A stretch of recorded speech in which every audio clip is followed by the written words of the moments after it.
Tollywood star hero, Andhra Pradesh deputy CM power star Pawan Kalyan గారు ప్రస్తుతం ఆంధ్రప్రదేశ్లో రాష్ట్ర రాజకీయాలను ఏలే స్థితికి చేరుకున్న విషయం మనకందరికీ తెలిసిందే.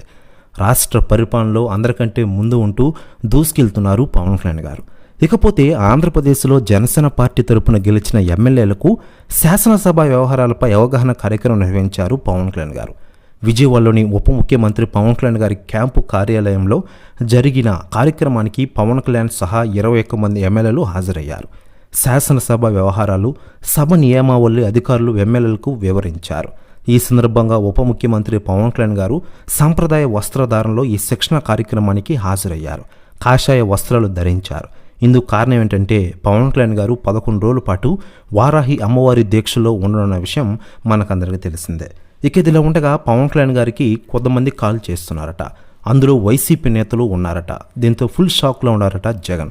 మరోవైపు జనసేన పార్టీలోకి చేరేందుకు వైసీపీ మాజీ మంత్రులు కూడా ఆసక్తికరంగా కనిపిస్తున్నారట. ప్రెస్ న్యూస్ కూడా తెగ వైరల్ అవుతోంది. ఇకపోతే పవన్ కళ్యాణ్ గారు పిఠాపురం నుంచి అసెంబ్లీ ఎన్నికల బరిలో దిగి ఘన విజయం సాధించారు. వైసీపీ అభ్యర్థి వంగా గీతపై 70,000కు పై చిలుక మెజారిటీతో గెలుపొందారు.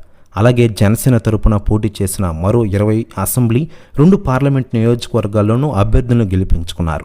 రాష్ట్ర వ్యాప్తంగా టీడీపీ, జనసేన, బీజేపీ ఘన విజయం వెనుక పవన్ కళ్యాణ్ గారి పాత్ర ఎంతో ఉంది. ఈ విషయాన్ని సాక్షాత్తు ప్రధాని మోదీ గారు ప్రస్తావించిన విషయం మనకందరికీ తెలిసింది.